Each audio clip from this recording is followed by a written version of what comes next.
Hidden God Stories, where God's mysteries are revealed.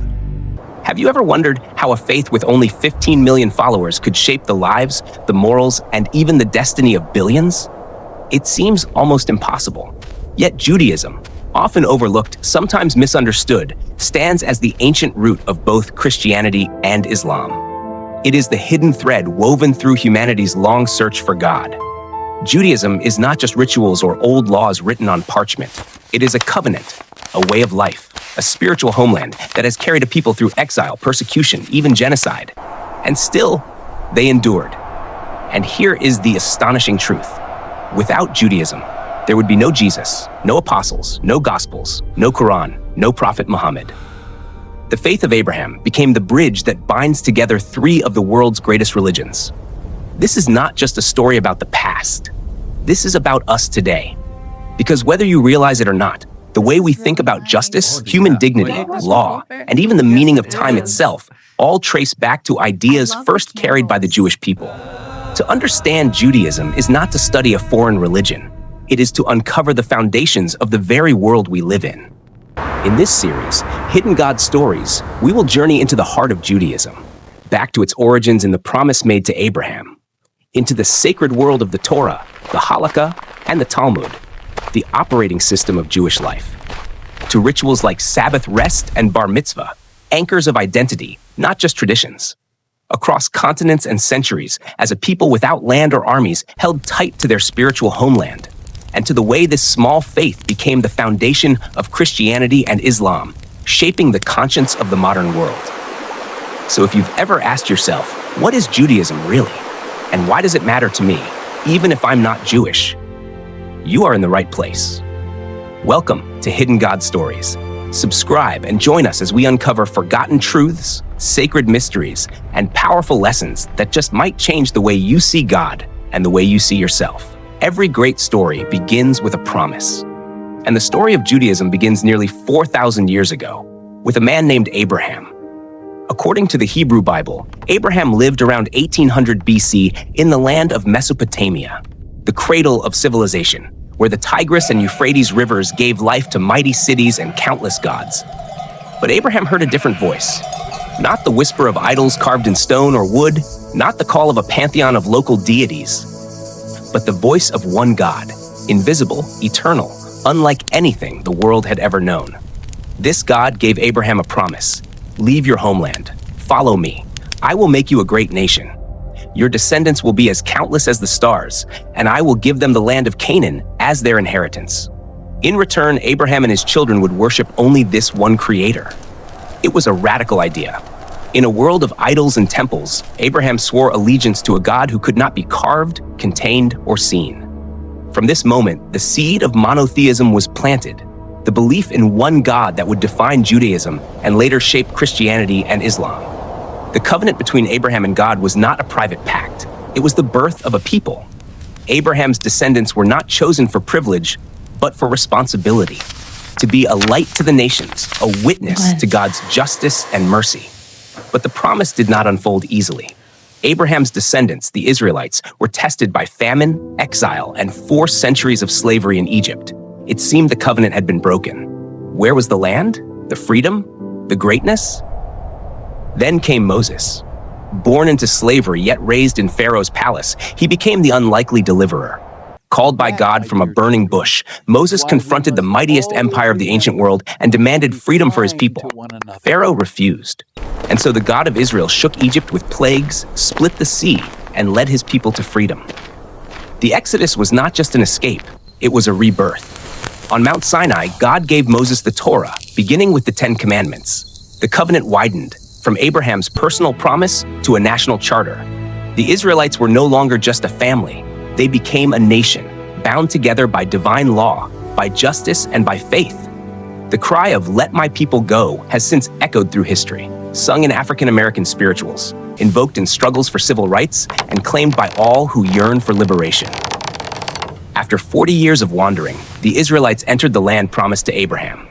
Yet their true inheritance was not geography, but identity. A people formed not by kings or armies, but by covenant. Here lies the paradox of Judaism, particular yet universal. It began with one family, one nation, yet its message, that there is one God of justice and mercy, belongs to the entire world. That is why Abraham's story is shared far beyond Judaism. Christians see in him the model of faith, the one who trusted God against all odds.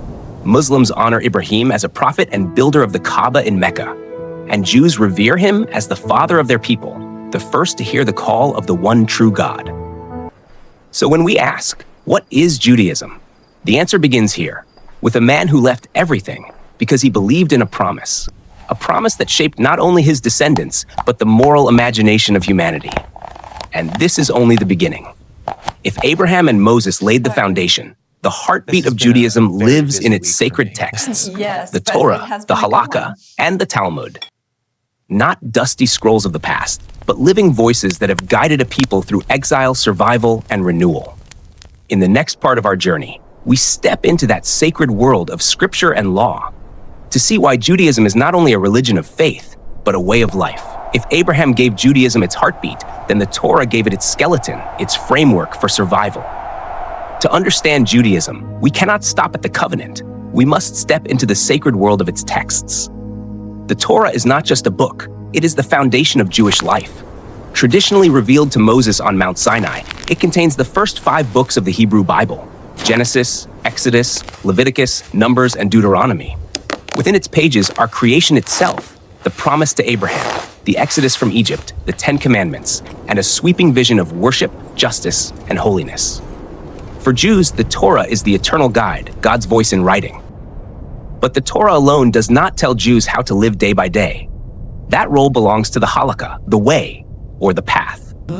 Halakha is the comprehensive code of Jewish law and ethics, covering everything from prayer and holidays to family life, business, and even how to tie shoelaces on the Sabbath.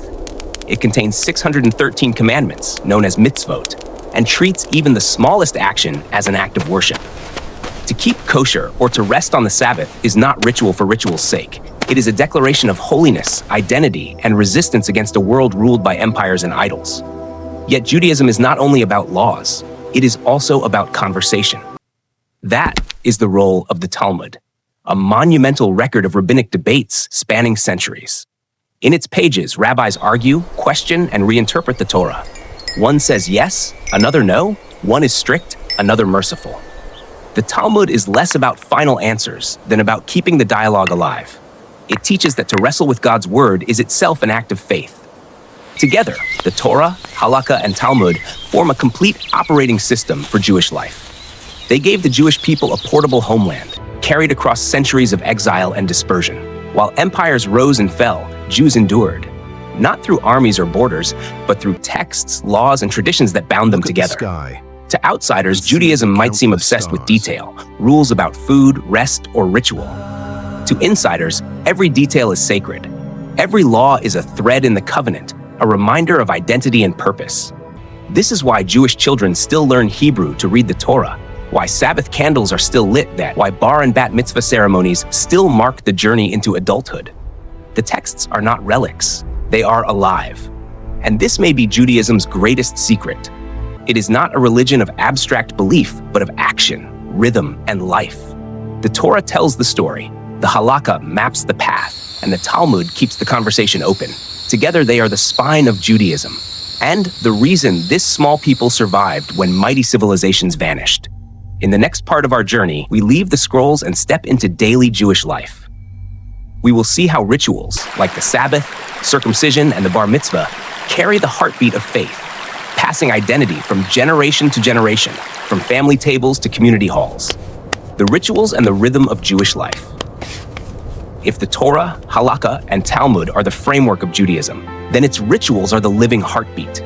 They are the rhythms that have sustained Jewish identity, not in theory, but in practice, day after day, week after week, generation after generation.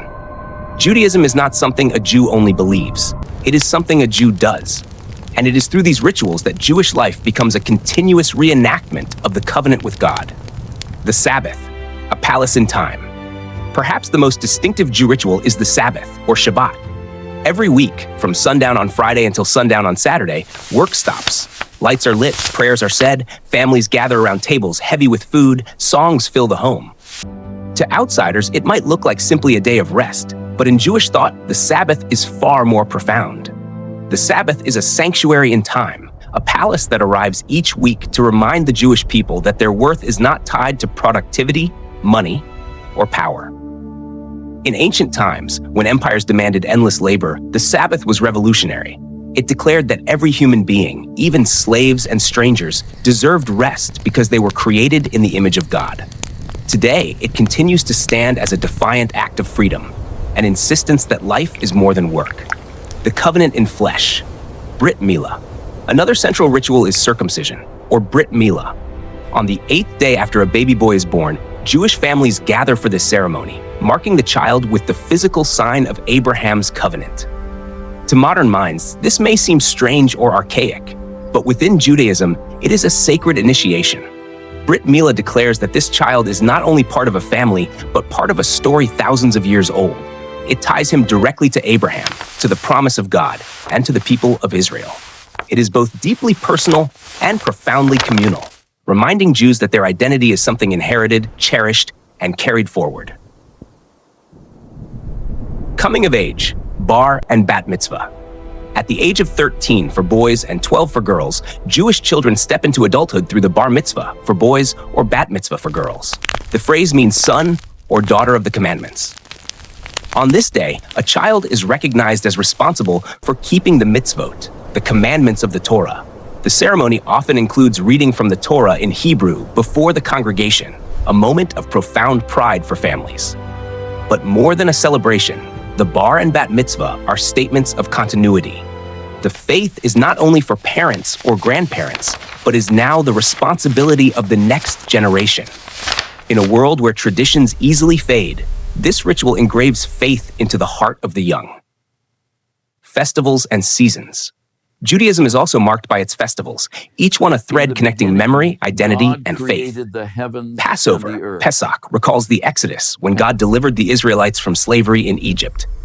During the Seder meal, families retell the story, taste the bitter herbs of suffering, and eat unleavened bread as their ancestors did. The ritual is not only remembrance, it is participation.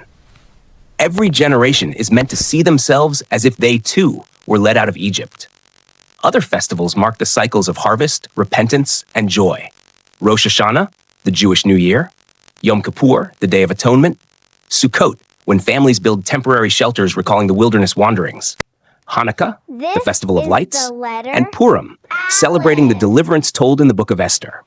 Together, these feasts and fasts form a sacred calendar that gives Jewish life rhythm, meaning, and continuity.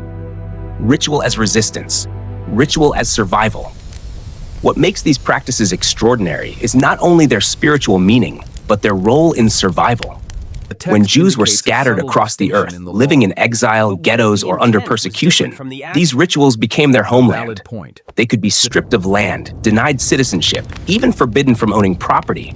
But no empire could erase the Sabbath candles lit in a hidden home, or the prayers whispered in Hebrew, or the songs sung quietly at Passover. It is not a single entity. Rituals became the fortress of identity, protecting Jewish life against assimilation and destruction.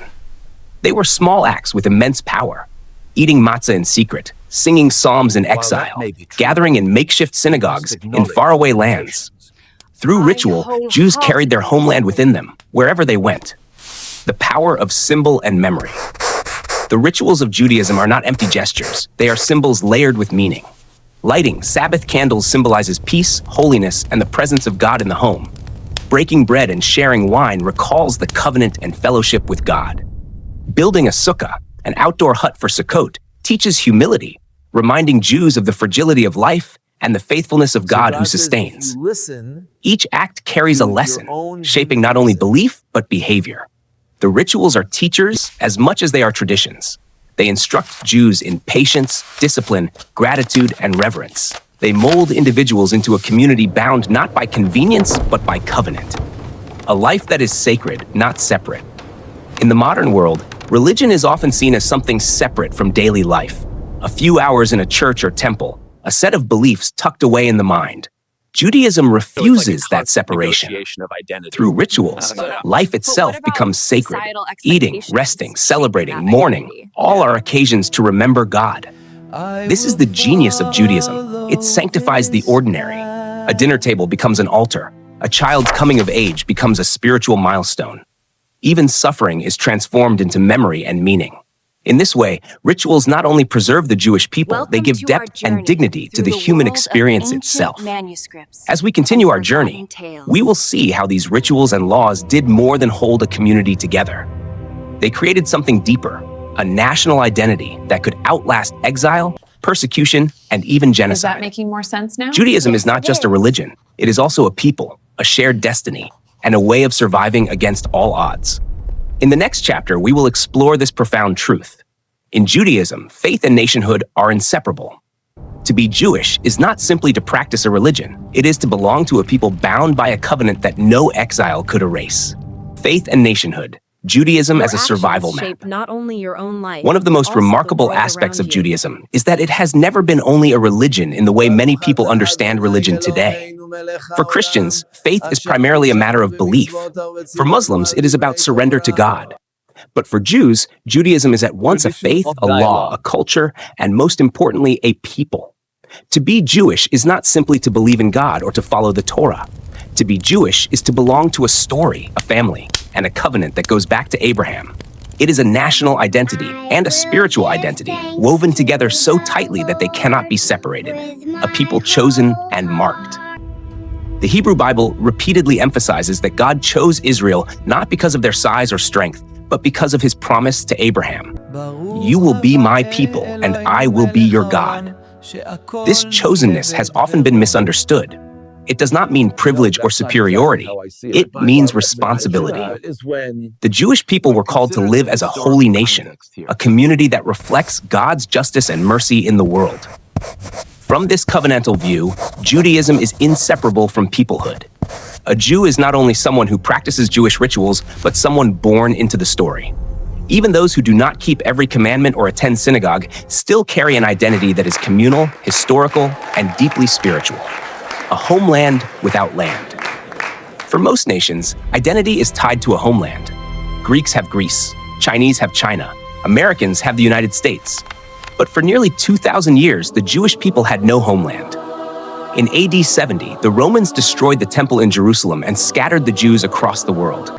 From Spain to Poland, from Morocco to Yemen, Jewish communities were forced into exile, often unwelcome and always vulnerable. And yet, remarkably, they did not disappear. Where other ancient peoples, Babylonians, Hittites, Phoenicians, faded into history, the Jews remained. How? Because their homeland was portable. When land was stripped away, their faith became their country. The Torah became their constitution. The Sabbath became their flag. Synagogues became their cities. The Hebrew language became their passport. Judaism, in this sense, became a survival map. It told them not only how to worship God, but how to remain a people even when dispersed across continents and centuries. The power of the synagogue.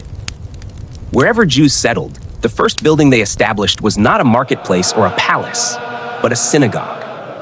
More than a place of prayer, the synagogue functioned as a community center, a school, and a court of law. It was the beating heart of Jewish life in exile.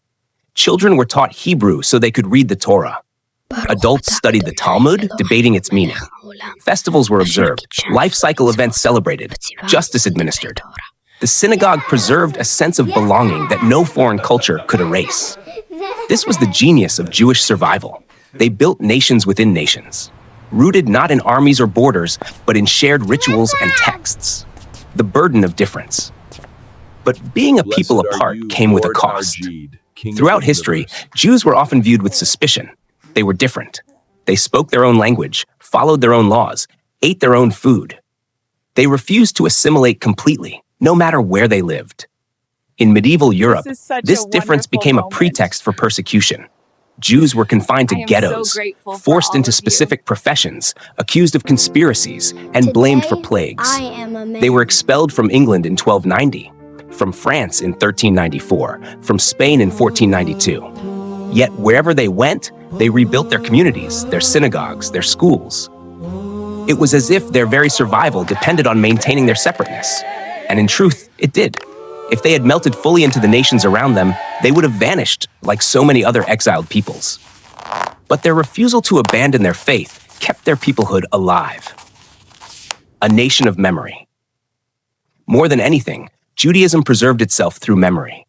Every ritual, every holiday, every prayer is a call to remember. Remember that you were slaves in Egypt. Remember the Sabbath day. Remember what Amalek did to you. Memory became identity. This is why Passover is celebrated not only as a remembrance of the Exodus, but as a reliving of it. Every generation is told, "It was you whom God delivered from Egypt." The Holocaust, centuries later, would become another memory etched into Jewish consciousness, reinforcing their unity as a people marked by suffering but never destroyed. Faith as survival. When viewed from the outside, Judaism might seem rigid, laws, rituals, prohibitions. But from the inside, these were the very structures that ensured survival. Faith was not abstract, it was concrete, embodied in daily habits that reminded Jews of who they were, even in foreign lands. To light Sabbath candles in secret under oppression was an act of defiance. To whisper prayers in Hebrew when forbidden was an act of resistance. To teach children Torah in hidden schools was a declaration that the covenant would not die. Judaism is unique in that it made survival itself a sacred duty. Remaining Jewish was not just cultural pride, it was fidelity to God's promise to Abraham, nationhood without borders. Perhaps the most astonishing aspect of Judaism is that it maintained a national identity without borders for nearly 2 millennia. When the State of Israel was founded in 1948, it was not the beginning of Jewish nationhood, but its continuation. The nation had already survived without land for centuries. Israel simply gave it a new form. Judaism proves that a nation is more than land, more than kings, more than armies. A nation can be sustained by covenant, memory, ritual, and shared destiny. And that, perhaps, is Judaism's greatest contribution to human history. The demonstration that identity rooted in God is stronger than exile, persecution, or even genocide. In the next part of our journey, we will enter one of the darkest chapters in human history, the relentless persecution of the Jews, culminating in the Holocaust. We will see how Judaism endured even when it seemed the world conspired to erase it, and how faith became the unbreakable thread through centuries of suffering, persecution, exile, and the Holocaust. The story of Judaism is not only one of faith and resilience, it is also a story of unimaginable suffering. No people in history have endured exile and persecution as relentlessly as the Jews.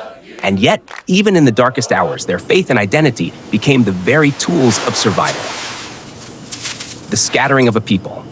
After the Romans destroyed the temple in Jerusalem in AD 70, the Jewish people entered what historians call the diaspora.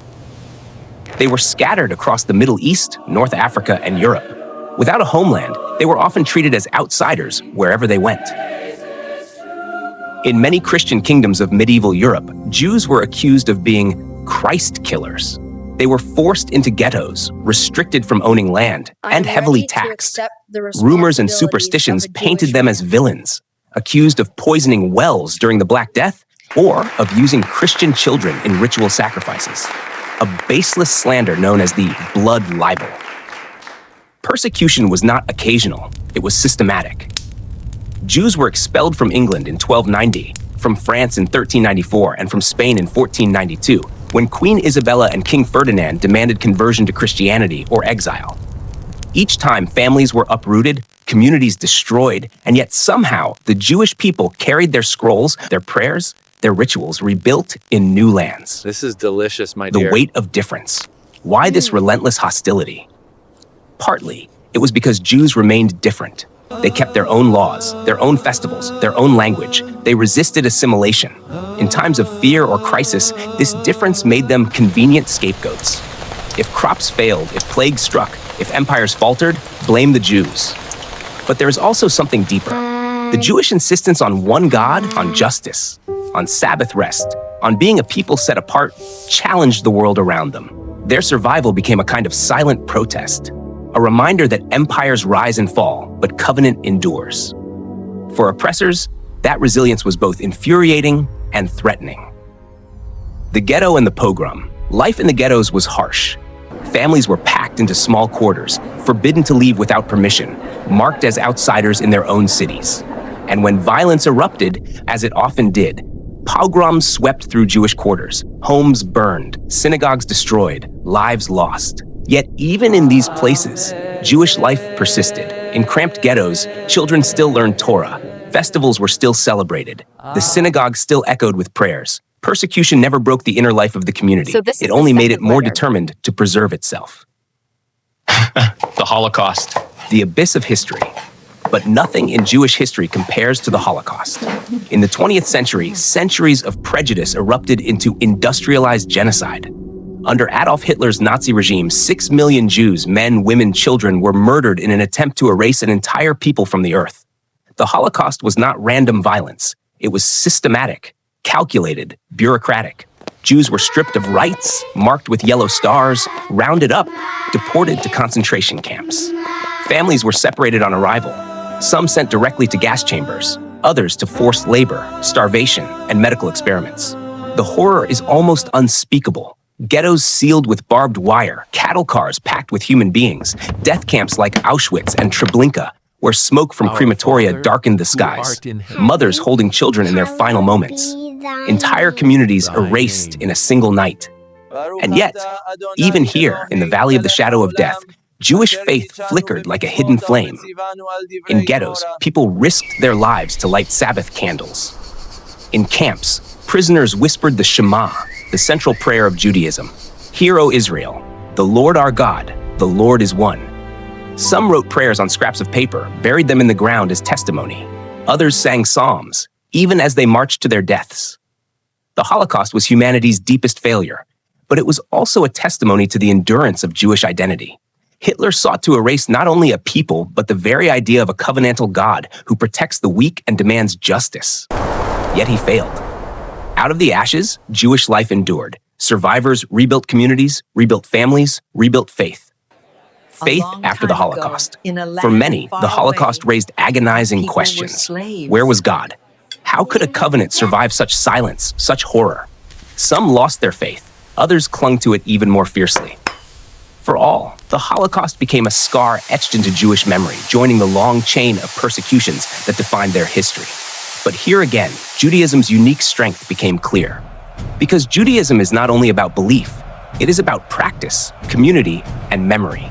Even for those whose faith wavered, the rituals, the Hebrew language, the shared history kept identity alive. The covenant, questioned but not abandoned, endured. Never again out of the Holocaust came a renewed determination. Never again. The phrase became more than a political slogan. It became a moral imperative. To remember is to resist repetition. To teach the next generation is to safeguard the future. The Holocaust is not only a Jewish story, it is a human story, a warning of what happens when hatred, scapegoating, and dehumanization are allowed to grow unchecked. Survival as witness. And yet, the Jewish people survived. From the ashes of the Holocaust, from the ruins of ghettos and camps, they emerged battered but unbroken. Their very existence became a witness that faith, memory, and identity can outlast even the darkest evil. In the next part of our journey, we will turn to a new chapter, the return to the land. After nearly 2,000 years of exile, in 1948, the State of Israel was born. For Jews, it was not merely a political event, but the fulfillment of ancient promises and the continuation of a story that had seemed impossible. How did a people, once marked for extinction, rise to build a nation in the modern world? That is the next chapter of the Jewish story, the birth of Israel, a nation reborn. For nearly 2,000 years, the Jewish people lived without a homeland. They were scattered across continents, speaking the languages of their neighbors, often living at the mercy of rulers who did not welcome them. And yet, through rituals, texts, and memory, they preserved an identity stronger than any border. Then in 1948, something extraordinary happened. The ancient dream of return became reality. The State of Israel was born. For Jews, this was not just politics. It was prophecy fulfilled, a promise remembered, a resurrection of a people long thought broken. The road to a nation. The seeds of Israel's rebirth were planted long before 1948. In the late 19th century, amid rising nationalism in Europe and escalating anti-Semitism, a movement called Zionism emerged. Its message was simple but radical. The Jewish people needed a homeland of their own. The land of their ancestors, the land promised to Abraham, the land of David and Solomon, was the only place that could truly be called home. The dream gathered urgency after the horrors of the Holocaust. 6 million Jews had been murdered simply for existing. Survivors, scattered and traumatized, longed for a place where they could live not as strangers or exiles, but as a people among their own. The world, too, could not ignore the moral weight of history. In 1947, the United Nations voted to partition Palestine into 2 states, one Jewish, one Arab. On May 14, 1948, David Ben-Gurion, the Jewish leader in Palestine, proclaimed the establishment of the State of Israel. For the first time in nearly 2 millennia, the Jewish people had a homeland. The fulfillment of a promise. For religious Jews, the birth of Israel carried a profound spiritual dimension. It was seen as the fulfillment of biblical prophecy. I will bring you back to the land of your fathers. After centuries of exile and persecution, the return to Zion symbolized God's faithfulness to his covenant with Abraham. Even for secular Jews who did not view Israel through a religious lens, the event was monumental. It was the ultimate act of survival. A people once marked for annihilation, standing on their own soil, raising their own flag, speaking once more in the ancient language of Hebrew. A nation in conflict. But the birth of Israel was not without struggle. The very next day after independence was declared, neighboring Arab states invaded, sparking the first Arab-Israeli war. Outnumbered and underarmed, the new nation fought for survival. Against all odds, it endured. Since then, Israel has remained a land of tension and conflict, a place where faith, politics, and history collide. For Jews, it is a sanctuary, a homeland restored. For Palestinians, it is a story of displacement and loss. The complexity of the modern Middle East cannot be ignored.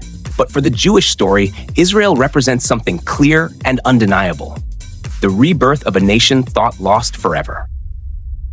More than a political state, Israel is not only a political state, it is a cultural and spiritual revival.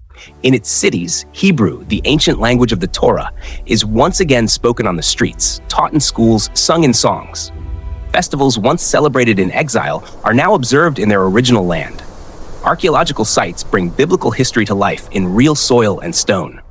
For many Jews, visiting Israel is more than tourism. It is pilgrimage. To stand at the Western Wall in Jerusalem, to walk the hills of Galilee, to breathe the desert air of the Negev is to feel history collapse into the present. It is to touch the story of Abraham, Moses, David, and the prophets, not as distant memory, but as living reality. The miracle of survival and renewal.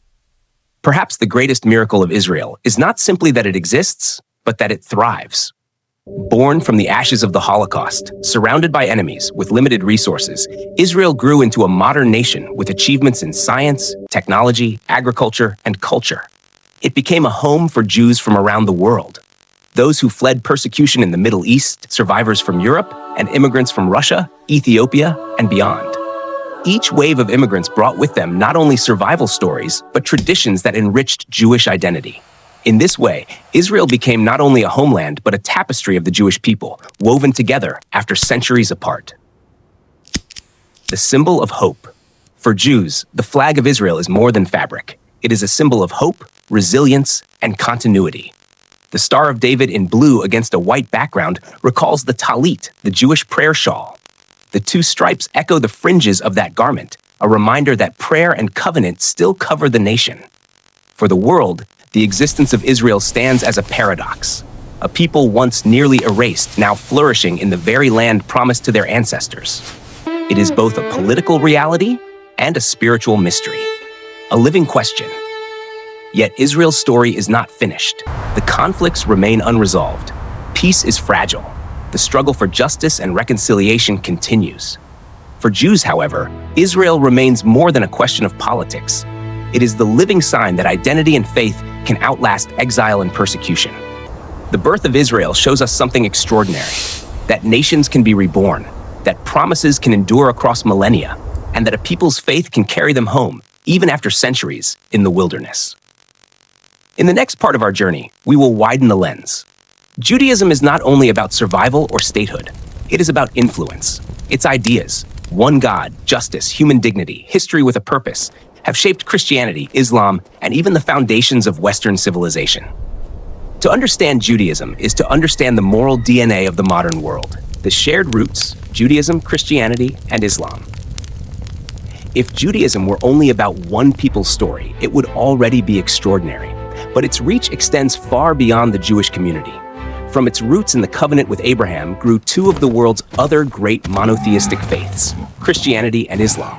Together, these three are known as the Abrahamic religions, a family of faiths that share a common origin, even as they developed unique paths. It is a small tree, but it Abraham, will grow. the common ancestor. At the heart of this shared story is Abraham.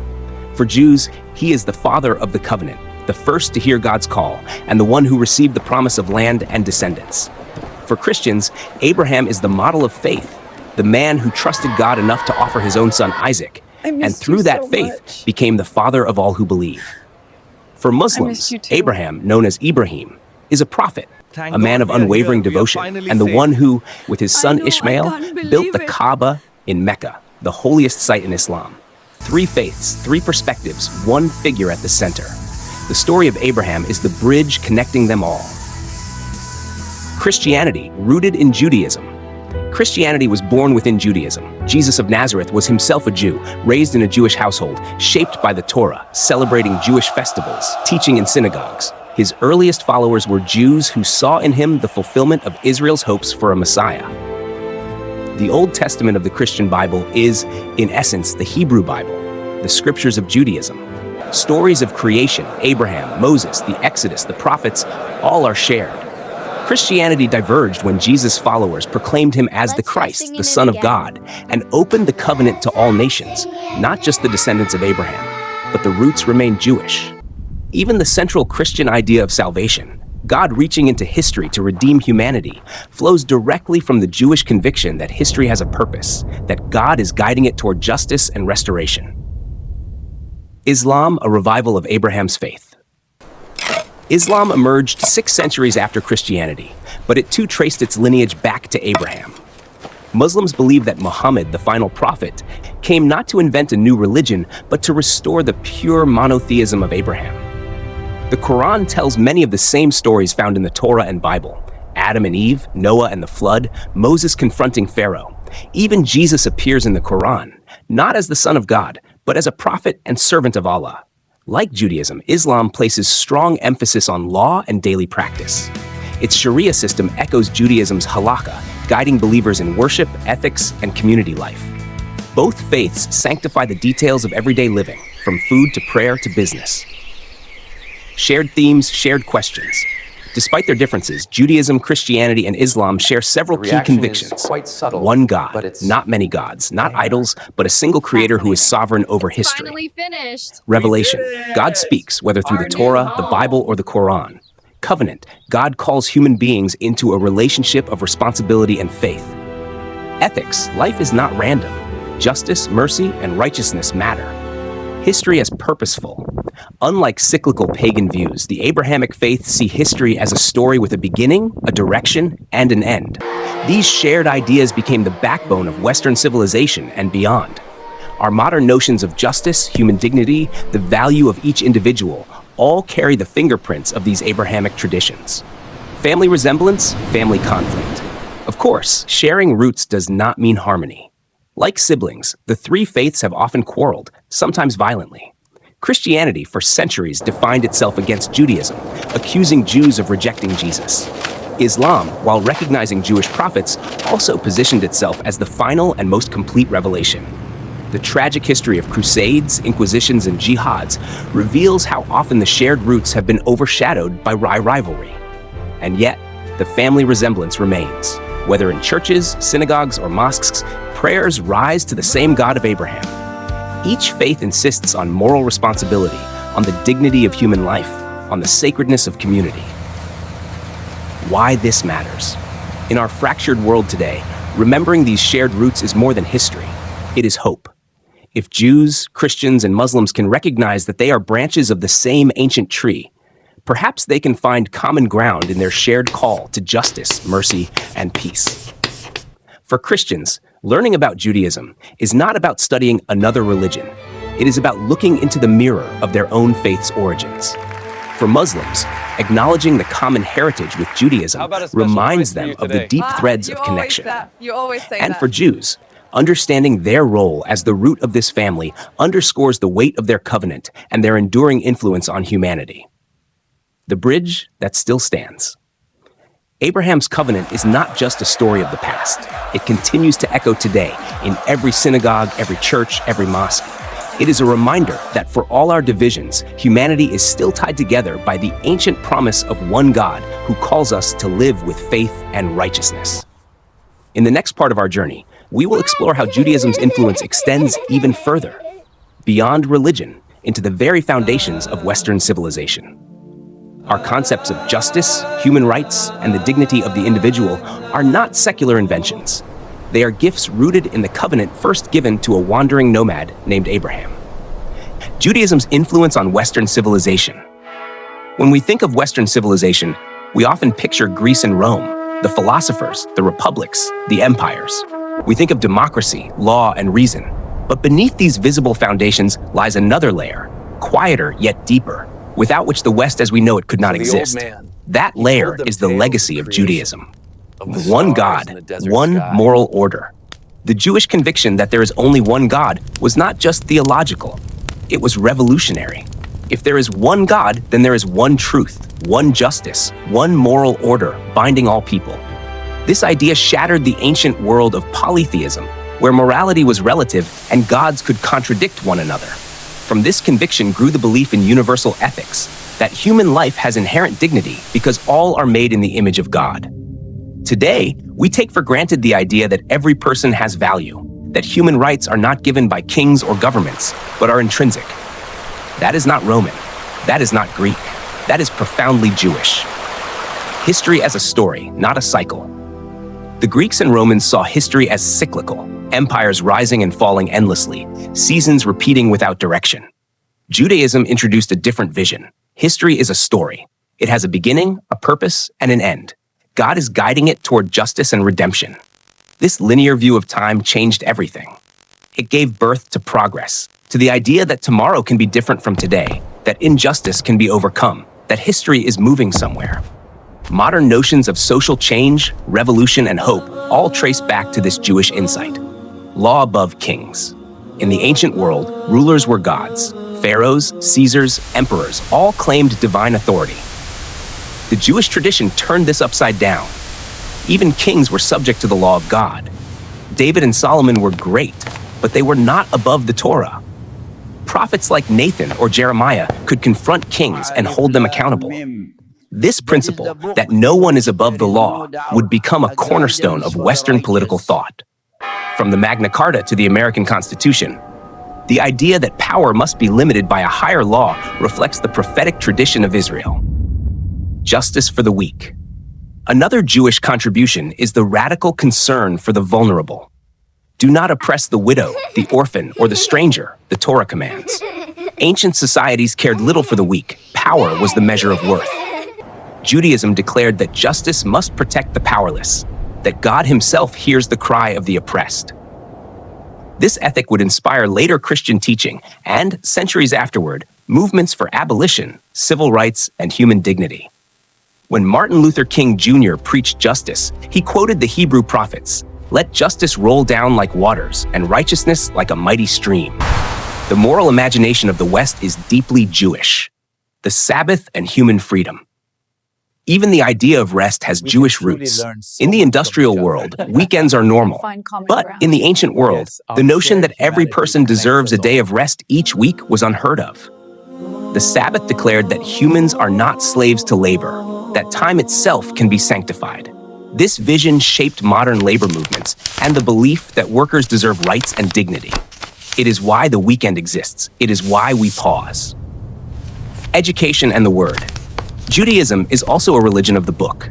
From the time of the Torah, Jews were commanded to teach their children diligently, to write the words of God on their doors and in their hearts. Literacy became a sacred duty. In a world where education was the privilege of the elite, Jews insisted that every child must learn, every family must teach. This devotion to study not only preserved Jewish identity, but also influenced Western culture's emphasis on education, scholarship, and the written word. The very idea of a society built on learning owes much to Jewish tradition.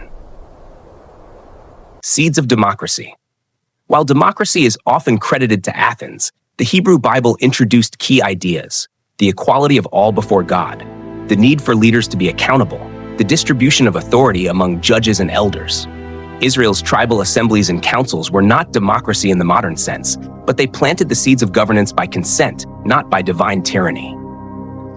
A hidden thread. Peace be with you.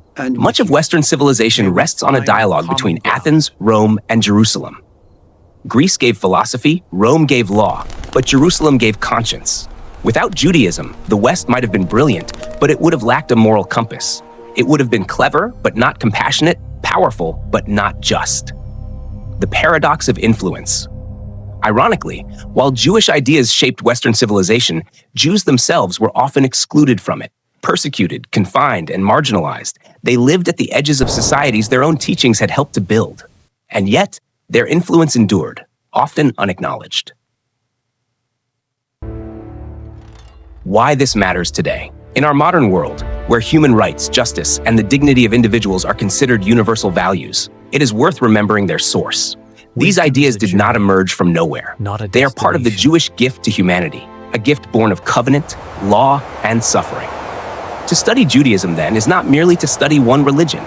It is to uncover the moral DNA of our civilization.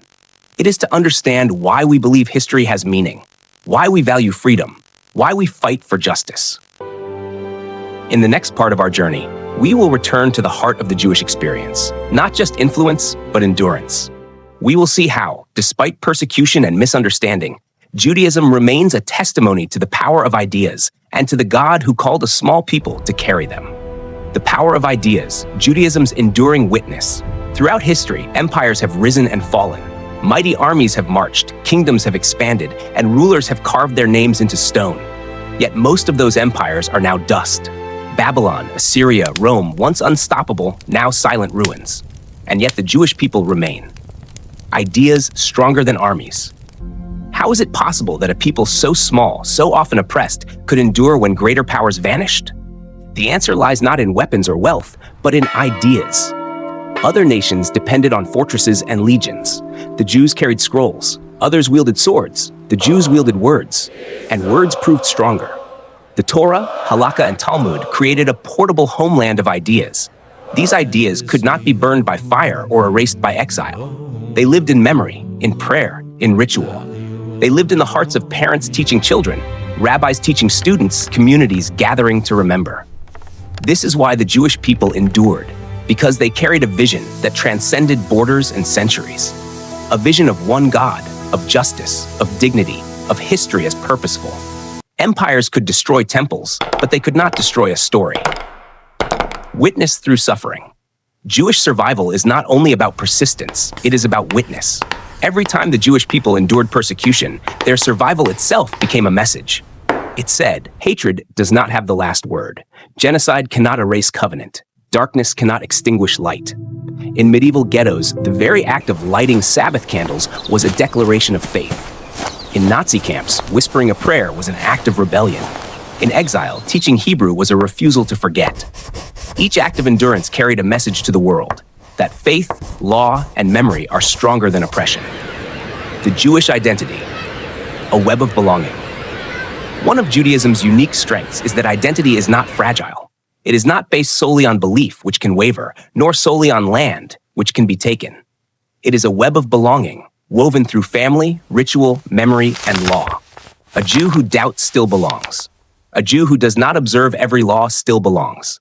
Belonging comes from being part of the covenantal people. This sense of collective identity ensured that even in dispersion, Jews could remain one people. A small people, a great influence today, Jews make up less than 0.2% of the world's population. And yet their contributions to science, art, philosophy, politics, and ethics are enormous. From Albert Einstein to Sigmund Freud, from prophets of old to modern Nobel Prize winners, Jewish voices have echoed across every field. Why? Because Judaism trained its people to value learning, questioning, and moral responsibility. The culture of debate fostered by the Talmud sharpened intellects. The commitment to education shaped generations. The ethic of justice inspired action. It is as if the covenant itself demanded not only survival, but influence for the sake of the world. ideas that still challenge us. The enduring witness of Judaism is not just about survival, it is about challenge. The Jewish vision of one God challenges a world tempted by idols of power, wealth, and technology. The Jewish call to justice challenges societies to protect the vulnerable and resist oppression. The Jewish insistence on memory challenges us to confront our past rather than bury it. Even today, when secularism rises and religion is often dismissed, the Jewish witness remains stubbornly alive. The very existence of the Jewish people says history has meaning. God has not abandoned humanity. Justice and mercy are worth fighting for. Hope carried forward. Perhaps the most remarkable aspect of Judaism's witness is hope. After centuries of exile, after the horrors of the Holocaust, the Jewish people rebuilt. They built homes, schools, synagogues, and a nation. They celebrated life, even after death had surrounded them. This hope is not naive. It is forged in suffering. It is hope that knows darkness, yet refuses to give in. And that hope is a gift not only to Jews, but to all humanity. It is a reminder that despair is never final, that faith can carry us through the worst storms. The world without Judaism. Imagine for a moment a world without Judaism. No Abraham hearing God's call. No Moses confronting Pharaoh. No 10 Commandments. No prophets crying out for justice. Without Judaism, Christianity and Islam would not exist. Without Judaism, our moral vocabulary of justice, human dignity, and history with purpose would be unrecognizable. The world without Judaism would be poorer, not only in faith, but in meaning. The Jewish witness has given humanity not just religion, but vision, an enduring message. In the end, Judaism is not just about laws, rituals, or survival. It is about a message that God is one, that life is sacred, that history has purpose, and that even the smallest people can carry the greatest truths. This is Judaism's enduring witness, a small nation with a mighty God, called not to conquer the world, but to remind it of justice, mercy, and hope. In our final part, we will bring this journey Dear together. God, We will thank reflect you on for what this Judaism day, truly is. for our Not family, only the story and of for one all people, our but a blessings. mirror that helps us understand our world, our faith, and even ourselves. We began this journey with a question: what is Judaism? And we have traveled across thousands of years to find the answer. From Abraham's covenant to Moses on Mount Sinai, from exile and diaspora to the Holocaust and the birth of Israel, from the Torah to the Talmud, from family rituals to global influence, the story of Judaism has unfolded before us. A faith that shaped the world. Judaism matters because it gave the world the very foundations of moral thought, the belief in one God who is just and merciful, the conviction that every human being carries dignity as an image bearer of God, the idea that history is not meaningless, but guided by purpose. Without Judaism, there would be no Christianity, no Islam, no Western civilization as we know it. The concepts that underpin our modern values, human rights, justice, compassion, the sanctity of life, are echoes of Jewish thought. The light Even within. those who have no religious faith live in a world shaped by Judaism, a people who refuse to disappear. Judaism also matters because it shows us what endurance looks like. Empires tried to erase the Jewish people. Pogroms, inquisitions, expulsions, ghettos, concentration camps. Again and again, forces of history declared the Jews finished. And yet they endured. How? Not by power or weapons, but by memory, faith, and community. Their story is a living testimony that identity rooted in God cannot be destroyed. For all of us, this is a reminder. No matter how dark the world becomes, hope can survive. A mirror for our times. In our own age, the challenges are different, but no less real. We face divisions, conflicts, and a loss of meaning. We live in a culture often consumed by materialism, where identity feels fragile and truth feels relative. Judaism stands as a mirror, asking us hard questions. What gods are we serving? Wealth, technology, power, or the living God? Do we remember the vulnerable, the widow, the orphan, the stranger, or have we forgotten them? Do we live only for ourselves, or do we see our lives as part of a story bigger than us? Judaism's answers are not abstract, they are lived. They tell us that the way we eat, rest, work, celebrate, and mourn can all reflect holiness, that the smallest acts can bear eternal significance, an invitation to connection. Perhaps the greatest lesson Judaism offers is that faith is not just personal, it is communal. To be part of God's covenant is to belong, to share, to remember together. In a world of loneliness and fragmentation, this is a gift. And here is the paradox. Though Judaism is particular, one people, one covenant, it is also universal. Its message belongs to humanity. It invites all of us to see our lives through the lens of justice, memory, and hope. Why it matters to you. You may not be Jewish. You may never celebrate the Sabbath or study the Talmud. But if you are Christian, your faith is rooted in Judaism. If you are Muslim, your tradition honors Abraham and Moses as prophets. If you are secular, your values of justice, equality, and human rights are built on Jewish foundations. Judaism matters because it is part of who we are. Its story is humanity's story. The unfinished story. And yet, the story is not finished. Judaism continues to live, to adapt, to inspire. In synagogues across the world, children still learn the Hebrew letters. Families still gather around Sabbath tables. Scholars still debate the Talmud. Pilgrims still press their hands to the stones of Jerusalem. The covenant made with Abraham still echoes. The voice that called one man to leave his homeland still calls us to seek God, to live justly, to walk humbly. The story of Judaism continues, not as a relic of the past, but as a living witness in the present. A final word. So what is Judaism? It is a covenant and a people. It is a book and a way of life. It is exile and homecoming, suffering and hope. It is the foundation of faith for billions and the moral compass of our civilization. Above all, it is a testimony that ideas can be stronger than empires, that memory can outlast persecution, and that hope can rise from ashes. And that is why Judaism matters, not only to Jews, but to all of us. Thank you for joining us on this journey through hidden God stories. If this exploration has opened your eyes to the depth and power of Judaism, we invite you to subscribe, to continue walking with us as we uncover more hidden stories of faith, hope, and the God who shapes our history. Because these are not just stories of the past. They are stories that can change how we see the present and how we live the future. You've just uncovered a hidden mystery of God. Subscribe to Hidden God Stories to continue this miraculous journey of faith.